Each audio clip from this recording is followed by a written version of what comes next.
Alors, la Société ivoirienne de neurologie, donc elle regroupe des professionnels de santé, essentiellement des neurologues. Et je disais, nous sommes une quarantaine de neurologues dans ce pays, dont une dizaine sont présents ici. Et notre mission, on a une mission de formation du personnel de santé, de la formation continue, qui maintenant devient une obligation pour les personnels de santé, et à laquelle nous ajoutons une mission sociale à l'endroit de la population ivoirienne.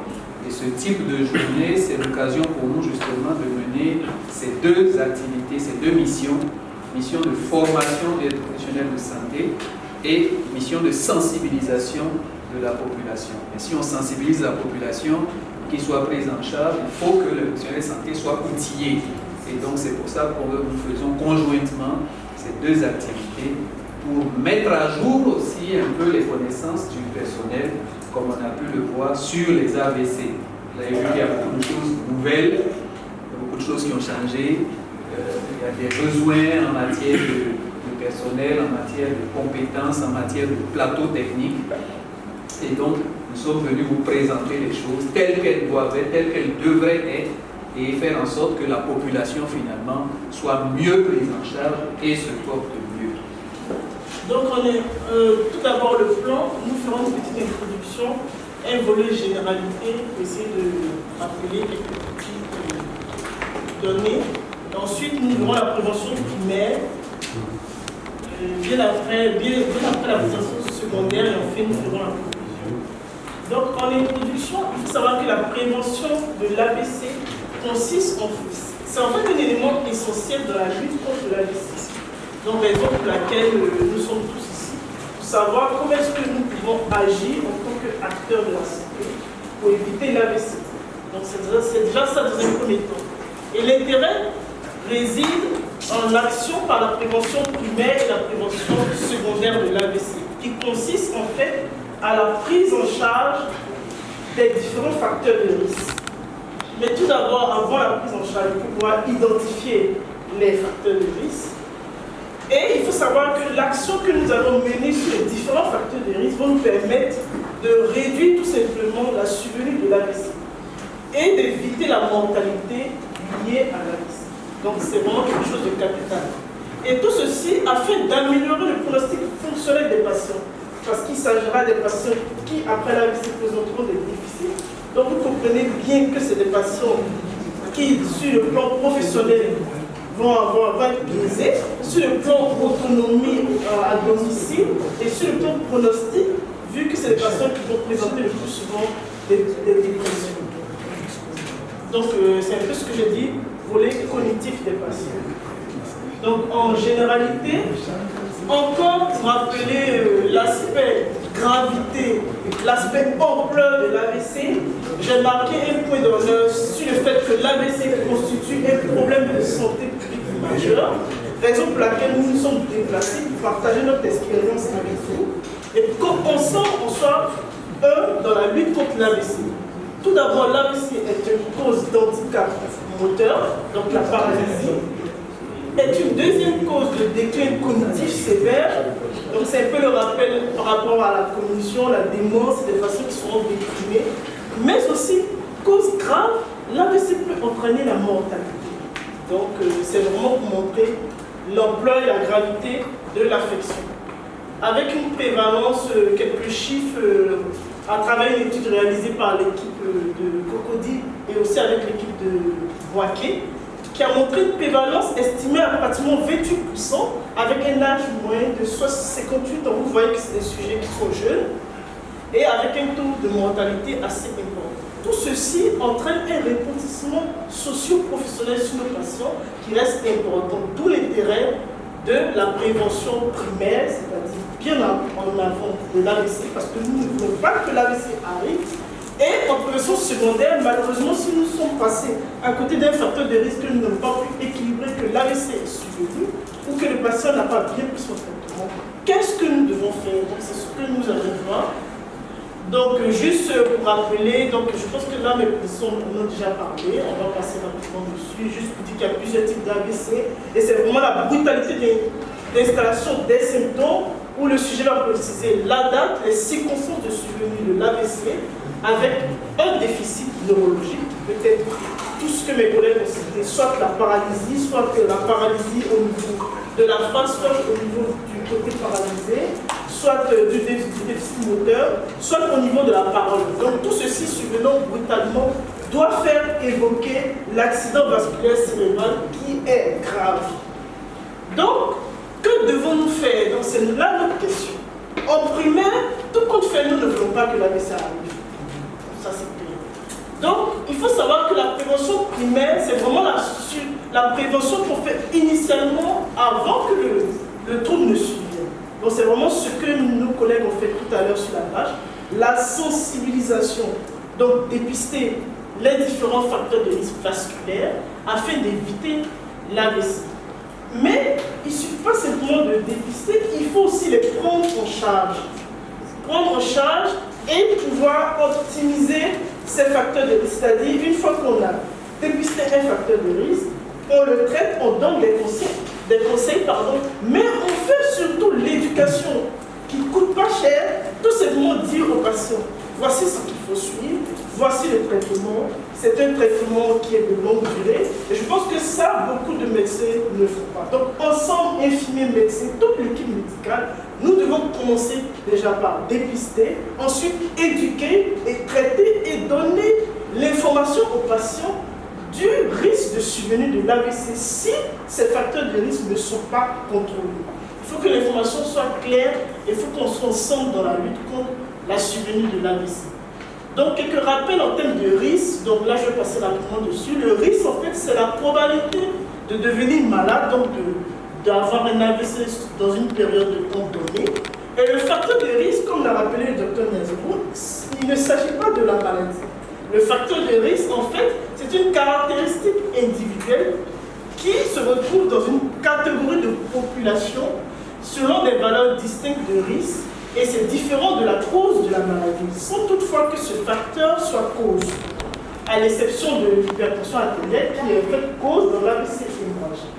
Ça, c'est vraiment un volet d'exception. Maintenant, qu'est-ce que c'est que le risque attribuable? Le risque attribuable, en fait, c'est la survenue de la maladie chez une population, dans une population qui est exposée à un facteur de risque donné. Donc, vous verrez qu'on repassera, en fait, en fonction des différents facteurs de risque, le volet de risque attribuable par rapport à l'AVC. Mais ce qui est important de noter, il faut savoir qu'il y a des facteurs de risque qui sont non modifiables. Donc, nous serons pratiquement désarmés dans la lutte en termes de prévention primaire sur les facteurs de risque non modifiables. Là où nous allons mener le combat serait vraiment au niveau des facteurs de risque modifiables. Donc, il va falloir les connaître, agir sur ces facteurs de risque. Non modifiable, on va passer rapidement parce que toutefois on ne pourra pas vraiment faire autrement. L'âge, la race noire, les antécédents familiaux. Mais par contre, je pense qu'il y a un de mes collègues qui a quand même marqué un point d'honneur dessus. Le fait de savoir que les ascendants ont des facteurs de risque peut permettre à tout un chacun de quand même prendre des précautions. Donc c'est quand même important de les savoir. Ensuite, les facteurs de risque modifiables, là où nous pouvons mener la lutte, et j'ai bien mis en rouge, l'hypertension artérielle. Donc, le temps que le scanner arrive, en prévention primaire, quand même, nous, on peut agir sur tous les patients. On ne doit pas laisser un patient qui a une hypertension artérielle lui dire qu'à on rentre à la maison, mais on doit plutôt l'éduquer et lui dire que l'hypertension artérielle peut être cause d'AVC. Et il va falloir qu'on la stabilise, il va falloir qu'il prenne correctement son traitement. Après, à côté de l'hypertension artérielle, nous avons le diabète, qui avec l'hypertension artérielle réalise ce qu'on appelle le couple maudit. Donc, avoir deux facteurs de risque, les deux conjonctement, augmente le risque de survenue de l'AVC. À côté du diabète et de l'hypertension artérielle qui réalise le couple maudit, nous avons aussi la dyslipidémie. Tout simplement demander aux patients qu'il y a trop de graisse dans le sang. Parfois, il faut faire le bilan, on peut découvrir ça de façon fortuite. Mais toutefois, dès qu'on retrouve la dyslipidémie, il faut pouvoir éduquer le patient, le contrôler et lui dire qu'il peut être source de survenue de l'AVC. Donc, autre facteur de risque, je passe rapidement l'obésité qui réalise avec le syndrome métabolique, les facteurs de risque autres. Et il existe aussi des facteurs de risque liés à l'hygiène de vie. Donc, préconiser des mesures hygiéno-diététiques chez quelqu'un qui fume, chez quelqu'un qui est alcoolique. Bon, là, je ne vais pas revenir sur la discussion qu'on connaît le verre, mais tout le monde sait que le fait de consommer de l'alcool de façon excessive est source augmente le risque de survenue en fait de l'accident vasculaire cérébral. Là, c'est marqué l'alimentation. L'alimentation, c'est un peu, à contrario avec l'alimentation riche en légumes et fruits, c'est plutôt l'alimentation riche en graisse, tout ce qui est aliment gras. On peut simplement expliquer aux patients, éviter peut-être de manger trop de choses graisses, c'est vrai, peut-être méchant, mais c'est ce qu'il faut dire aux patients, beaucoup d'éducation. Ne pas tout de suite se jeter sur les médicaments, éduquer les patients. Et aussi l'usage de la drogue, la sédentarité, donc il va falloir faire quelque chose. Rester là sans rien faire, ça risque de poser problème. Bon, là, quelques éléments repris dans un travail mené par le professeur, dans une présentation menée par le professeur Asson dans l'étude Intestion. Tout ceci pour montrer le risque attribuable de l'hypertension artérielle qui reste de 47,8%. À elle seule, l'hypertension artérielle réalise déjà pratiquement plus de 40% en termes de facteurs de risque vasculaire. D'où l'intérêt du contrôle. Et juste après, tous les autres facteurs de risque, essentiellement pour dire qu'il faut agir sur l'hypertension artérielle. Mais juste une note pour dire que les patients qui n'ont pas d'hypertension artérielle ne veut pas dire qu'ils ne feront pas d'AVC. Non, ce n'est pas le cas. Il peut y avoir d'autres facteurs qui peuvent occasionner l'AVC. Mais insister sur ce sur quoi nous on peut agir. Parce que l'hypertension artérielle, on peut pas faire quelque chose. Donc c'est l'hypertension artérielle sur laquelle nous devons agir principalement. Et vous verrez que nous ferons beaucoup d'actions. On peut ensemble faire beaucoup de choses. Tabagiste dit aux patients carrément que bon, il va falloir réduire, il ne faut pas être trop agressif en termes d'éducation, arrêter, voilà. Donc, après, si ça ne va pas, peut-être les envoyer chez l'addictologue. Bon, je ne suis pas l'addictologue, c'est plutôt ceux qui s'occupent un peu de la pneumologie, mais déjà, on ne dit pas non, on ne peut rien faire, on ne peut rien faire. Le seul fait de donner des conseils, de commencer la lutte, commence tout et chacun. Donc, le seul fait de dire aux patients, d'interpeller les patients, de l'éduquer pour lui dire que l'action de l'acte de fumer peut occasionner un facteur de risque de l'AVC. Donc il va falloir réduire, quitte à arrêter, mais vous allez l'aider à pouvoir réussir à le faire. Donc on peut faire comme ça. Ensuite, l'obésité, il va falloir plutôt jouer sur l'alimentation, en augmentant l'alimentation plutôt riche en légumes et en fruits et en viande blanche, contrario avec la viande rouge. Et l'alimentation grasse, là, c'est plutôt une sauce graine que je prêche. Après, je ne vous dis pas de ne pas manger, mais je vais dire que pour quelqu'un qui peut réduire la consommation de ces aliments gras, on peut le faire. Déjà, si c'est quelqu'un qui est peut-être obèse en plus, il va falloir faire attention. Donc, il y a des actions déjà quand même qu'on peut mener en termes de sensibilisation. Donc, si le patient souffre d'une maladie cardiaque, il va falloir la traiter.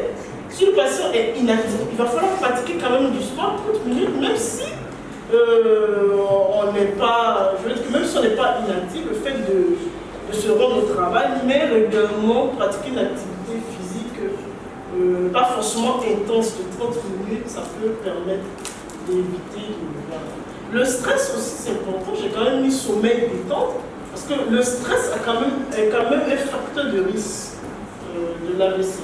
L'alcool, donc surtout la diabétologie, et l'hypertension artérielle sur laquelle nous allons vraiment insister par l'usage soit des inhibiteurs de l'enzyme de conversion que j'ai mis en ABG IEC, et en cas d'effet indésirable, essentiellement le plus souvent la toux, on pourra substituer avec les ARAD2, les antagonistes de l'angiotensine 2, et soit associés en cas de bithérapie, soit des diurétiques thiaziques ou des inhibiteurs calciques. En cas de diabète, il va falloir le référer à un diabétologue.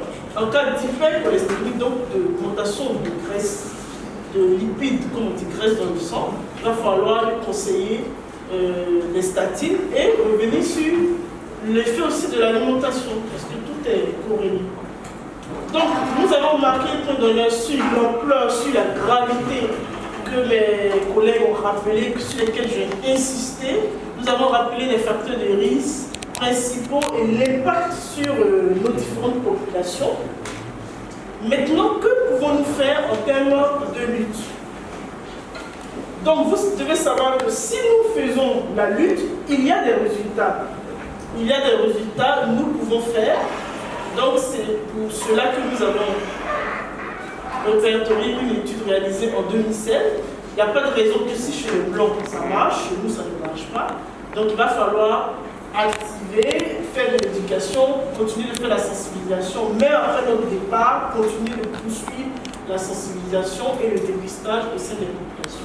Donc, quand on fait ça marche avec une réduction en termes de survenue de l'AVC, mais aussi en termes de mortalité. Donc là, juste une étude pour montrer que quand on agit sur les différents facteurs de risque en utilisant les antihypertenseurs et les statines, déjà, on a quand même une réduction du ratio en termes de survenue d'AVC. Donc, pour vous dire que la prévention, on l'a fait en termes de prévention primaire sur les facteurs de risque, ça marche, il faut y croire, qu'il n'y a pas de raison que si ça marche le plan, ça ne marche pas chez nous. Maintenant, nous avons fait la prévention secondaire, mais malheureusement, peut-être que le patient n'a pas bien suivi son traitement parce qu'on n'a peut-être pas bien éduqué ou peut-être qu'il a eu des problèmes financiers, mais l'AVC est survenu. Donc, que devons-nous faire après l'AVC? Il faut savoir que la prévention secondaire, en fait, regroupe la prévention primaire. Donc, il ne s'agit pas de mettre le patient soit dans l'ambulance, en tant qu'on est le scanner. Il va falloir revenir en termes de prévention secondaire sur la prévention primaire, c'est-à-dire agir sur les facteurs de risque. Donc, pas transférer un patient qui a une glycémie à 3 grammes, il faut agir sur la glycémie avant de transférer, parce que jusqu'à ce qu'il arrive à l'ambulance, c'est sûr que c'est mort. Donc, agir sur l'hypertension artérielle avant de transférer. Donc, la prévention primaire regroupe la prévention secondaire, inclut la prévention primaire. Donc, il y a encore de l'espoir dans l'action que nous menons. Donc, il s'agira en fait de réduire le risque de récidive de l'AVC. Une fois que le patient a déjà eu l'AVC, comment est-ce que stabiliser, optimiser, contrôler les facteurs de risque afin que l'AVC ne revienne pas? Parce que plus le patient fait un AVC, il a plus de malchance de refaire, malheureusement. Donc, et il y a plus de risque de démence parce que le cerveau devient un peu comme ce qu'on appelle le fromage brûlé. Donc, tout est percé, tout est perforé, le patient peut finir démon. Donc, nous, en prévention secondaire, nous, on ne veut pas en fait qu'un autre AVC suivienne. Donc, il va falloir faire de la prévention primaire, de la prévention secondaire, mais aussi rechercher l'étiologie. Après, l'étiologie, ça peut être compliqué pour vous, peut-être en termes d'éléments paracliniques cardiologiques, parce qu'en fait, on regarde au niveau du cœur, soit au niveau du vaisseau, soit au niveau du sang. Donc là, en ce moment, je pense que vous pouvez peut-être référer au neurologue. Mais sinon, il y a de l'action à faire à votre niveau. Donc, juste brièvement pour rappeler en fonction des étiologies, qu'est-ce que nous faisons? Donc, s'il s'agit d'un AVC ischémique, c'est-à-dire ce que le docteur Yazimbo a rappelé, c'est-à-dire un caillot qui bouche une petite artère dans la circulation. Donc, je rappelle un peu que c'est un peu comme un accident de la route. Donc là, la voiture est bloquée, tous ceux qui sont en aval, ne ressortent pas, n'arrivent pas à prendre peut-être si c'est une loi, on n'arrive pas à prendre. Donc, tout cela ne ressort pas la situation. Et la zone, carrément, qui est approvisionnée par cette artère souffre et le déficit survient en fonction de la localisation. Donc, s'il s'agit d'une athérosclérose, qui est en fait une maladie qui correspond à un dépôt de caillots, on peut dire caillots, mais c'est surtout la plaque d'athérome qui est constituée en plus grande partie de la graisse, si je peux dire, du mauvais cholestérol. Il y a aussi d'autres choses, mais vraiment c'est essentiellement ça. Donc nous, en tant que neurologues, vous voyez qu'on utilise pratiquement un peu les mêmes les mêmes thérapeutiques qu'on retrouve dans la prévention primaire, à savoir les antihypertenseurs. Bon, là, en fait, j'ai mis quelques objectifs, mais comme j'ai dit, c'est des objectifs à atteindre. C'est un peu ce que le professeur Asson a dit. Il va falloir ne pas retenir, il va falloir ne pas baisser brutalement la tension, ne pas faire passer à 22 de tension systolique à 12, tout en ayant un objectif pour le patient que la tension soit inférieure à 14,9 et pour le diabétique, on est beaucoup plus agressif. Après, en termes d'objectif de cholestérol, on a un objectif de LDL inférieur à 0,7 g par litre. Et après, il va falloir agir aussi sur le patient diabétique. C'est un peu ce qu'on fait en prévention secondaire, c'est-à-dire après l'AVC, on refait un peu tout ce qui est prévention primaire et on agit sur la plaque d'athérome, sur le caillot, on donnait des anti-adhérents plaquinaires. On voyait que c'est juste ça que nous on rajoute en fonction de l'étiologie, si c'est en rapport avec de l'athérosclérose. Donc vous pouvez quand même ensemble avec nous commencer la lutte contre l'AVC et contre la récidive en prévention secondaire. Maintenant, on peut avoir recours à la chirurgie dans les cas où la plaque d'athérome bouge. En fait, elle ne bouge pas complètement, mais elle sert, si vous voulez. Il reste un petit espace au sang pour passer. Donc, c'est un peu ce qu'on appelle la sténose. Donc, en fonction du degré de sténose, on est parfois emmené le patient voir un chirurgien. Donc, c'est le geste qu'il pose qui est une mentalité qui consiste à retirer cette plaque. Dans le cas où l'AVC ischémique est en rapport avec l'artériolosclérose, en fait, l'artériolosclérose, c'est un peu la maladie des plus petites artères, contrairement à l'athérosclérose. Donc, toute petite artère qui va donner de toutes petites lésions d'AVC, mais qui est beaucoup source de troubles cognitifs. Donc, qu'est-ce que nous on fait? Toujours action sur les facteurs de risque en ayant les mêmes objectifs et anti-adhérents plaquetaires pour détruire le cas. Donc, là aussi, vous pouvez débuter aussi la lutte en termes de prévention secondaire. Et lorsque l'AVC ischémique est en rapport avec la cardiopathie emboligène, dans ce cas, le plus souvent en rapport avec une fibrillation auriculaire, on a recours aux anticoagulants. Et dans le cas des prothèses valvulaires, on usage aux antivitamines K. Dans le cas des AVC ischémiques par dissection artérielle, donc en fait c'est un peu comme une lésion de la paroi de l'artère, les parties les plus internes de la paroi. Et dans ce cas-là, on utilise soit des anticoagulants ou des anti-adhérents plaquetaires. Donc juste pour vous donner une idée de ce que nous faisons en prévention secondaire.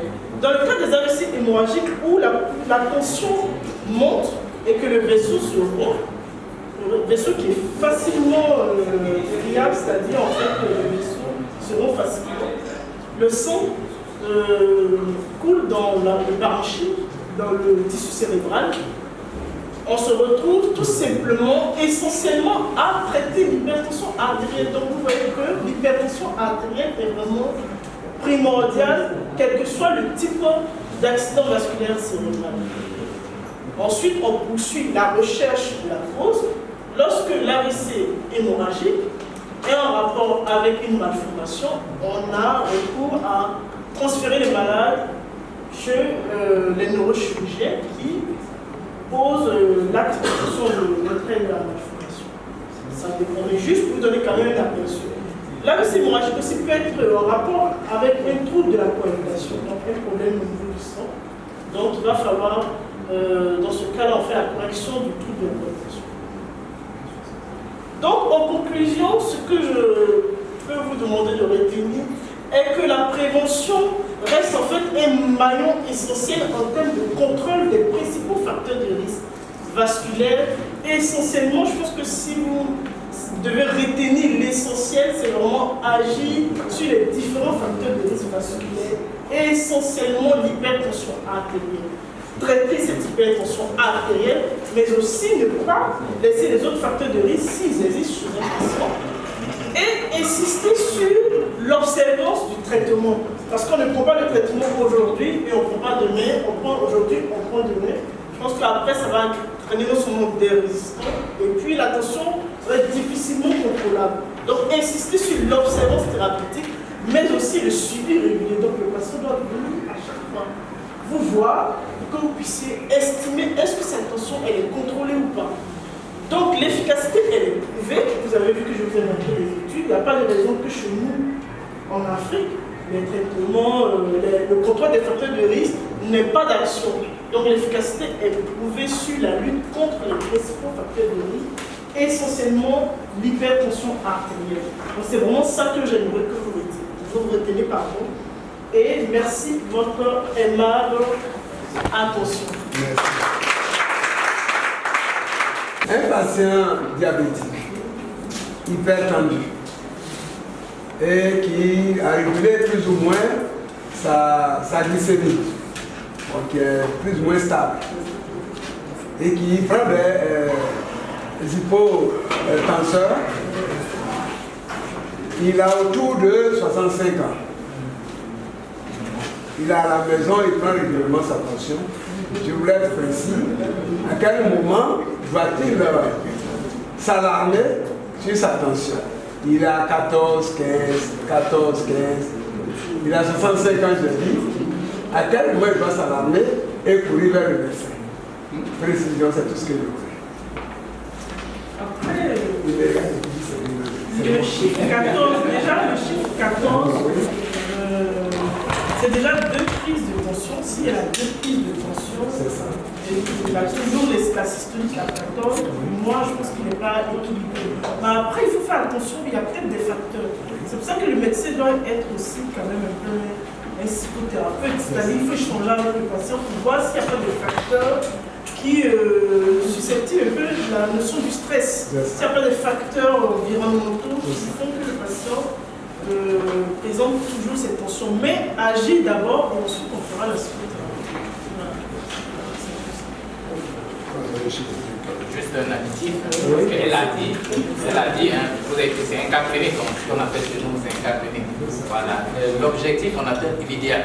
C'est-à-dire que lorsqu'on se rapproche de l'idéal, mieux on est. Voilà. Et en termes de se rapprocher sur les diabétiques, on doit être beaucoup plus agressif.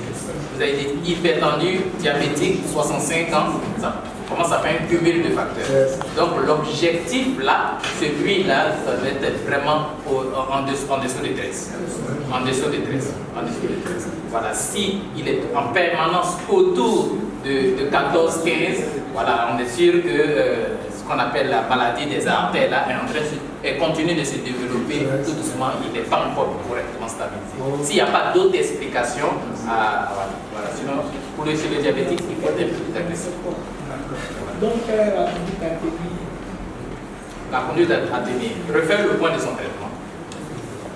Vérifier l'observance, déjà, le point de traitement, vérifier l'observance. Si l'observance est correcte, est-ce que le traitement il est optimal? C'est-à-dire qu'il a la dose efficace pour contrôler, pour ramener ces valeurs à des normes qui sont acceptables. Okay. Voilà, donc c'est une démarche qui n'est pas évidente, mais c'est la démarche à tenir. Merci. Moi, c'est le garba. J'ai l'habitude de manger mon garba à bien imbibé d'huile. Bien imbibé d'huile. Je mets un peu d'assaisonnement. Je mets de l'arôme magique. Parfois un peu de sel. Et puis, je mets la mayonnaise. Voilà.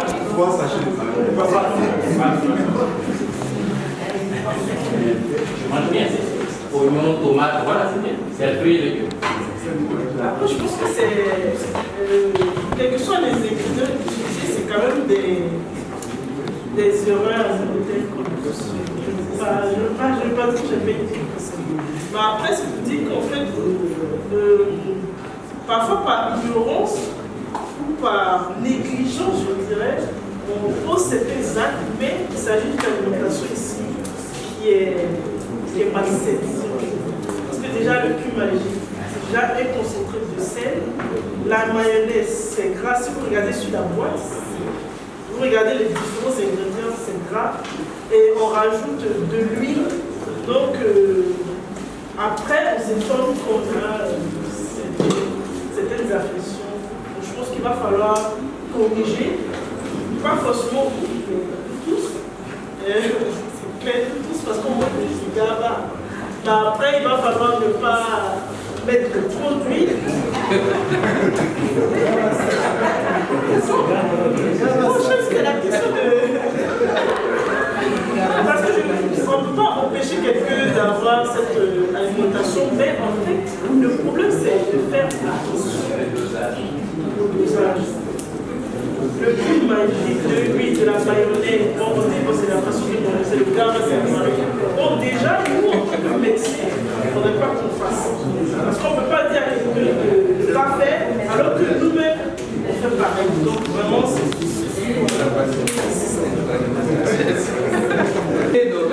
en réalité, sur l'alimentation, ce qui est important, c'est qu'on ne fait pas, c'est de manger des fruits et légumes.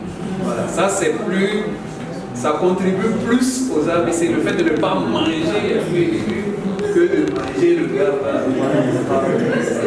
Donc c'est surtout ça, parce que notre alimentation n'est pas habituée à ça. Et on ne mange pas de fruits et légumes. Alors, il faut manger ça. Il faut que ça fasse partie de l'alimentation régulièrement. Si à côté de ça, il y a un peu d'huile. D'abord, l'activité quotidienne de quelqu'un qui marche pour aller au travail, qui fait sauter, qui marche pour aller faire des courses, qui vous dit je marche beaucoup. Ça, c'est pas du sport. Ça, c'est ce qu'il fait normalement. On dit de faire en plus de ça, en plus de son normal, qu'il ait une activité physique. Alors, qu'est-ce qu'on fait, qu'est-ce qu'on recommande comme activité physique? C'est une activité de type cardio, comme on dit, qui va vous faire accélérer un peu la fréquence cardiaque, qui va ça va vous mettre en sueur. C'est pas simplement quand je marche pour aller à la boutique, je reviens, je n'ai pas fait une activité sportive, j'ai marché certes, mais c'est pas de ça que je parle. Donc les activités, c'est la marche. Le plus facile, c'est la marche. Chez nous, on parle beaucoup de sujets âgés et parfois de sujets qui ont déjà fait des AVC, à qui on dit de faire de l'activité physique.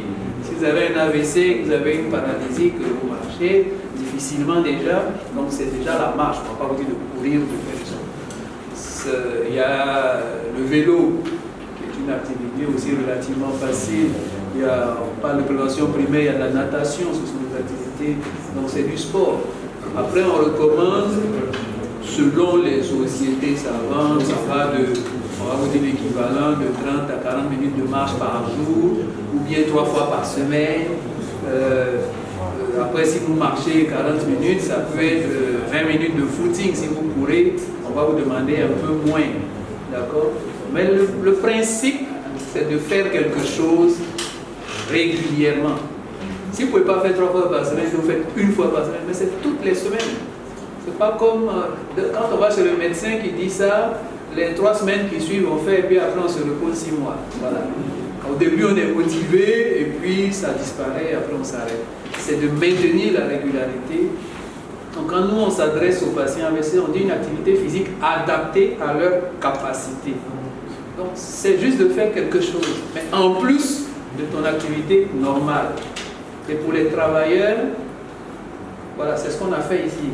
Ça, c'est de la sédentarité depuis 9 heures, vous êtes assis. Donc, le seul moyen qu'on a trouvé, c'est de vous faire une pause café pour vous obliger un peu à vous lever. Donc, ne restez pas dans vos bureaux de 8h à midi sans vous lever. Bon, malheureusement, quand on vous a mis debout, on vous a donné du cholestérol, du sucre, voilà, parce que nous, on ne fait pas pour avoir des clients, on fait tout. Des futurs clients, et on a donné des choses qui ne sont pas, on a dû vous donner des haricots, des légumes, des feuilles, voilà. On vous a donné des croissants, voilà. Donc c'est un peu, il faut éviter ça. Donc si vous êtes dans des bureaux assis, il faut se lever, il faut marcher, il faut se lever, aller boire un café, il faut se lever, aller dans le bureau du collègue qui est à côté, au lieu de l'appeler. Déplacez-vous, allez dans son bureau, ça fait marcher, ça fait revenir. C'est un peu ce qu'on pensait. Mais c'est toujours quelque chose en plus. Si les devant nous aujourd'hui, ce qu'ils faisaient avant, c'est pas de ça qu'on parle. Il n'a qu'à faire quelque chose de plus. Et chaque petit pas qu'on gagne est un gain. Tout à l'heure, on a parlé de tension, il fallait atteindre des objectifs, le diabète faut atteindre des objectifs. Mais on ne l'a pas dit, peut-être, c'est que par exemple, la tension, si vous enlevez 10 mm de mercure, vous réduisez le risque d'AVC de 20 à 30%. C'est-à-dire quelqu'un qui passe de 18 de tension à 17, on a déjà diminué son risque de 20 à 30%. Donc même si on n'est pas arrivé à 14, il ne faut pas insulter le malade, mais tu ne fais pas, non. Ça a eu 18 à 17, c'est beaucoup, c'est bien. On va maintenant essayer d'aller à 16 et ainsi de suite. Petit à petit, on va gagner des choses. Donc c'est un peu ça peut-être pour que les choses soient un peu plus claires.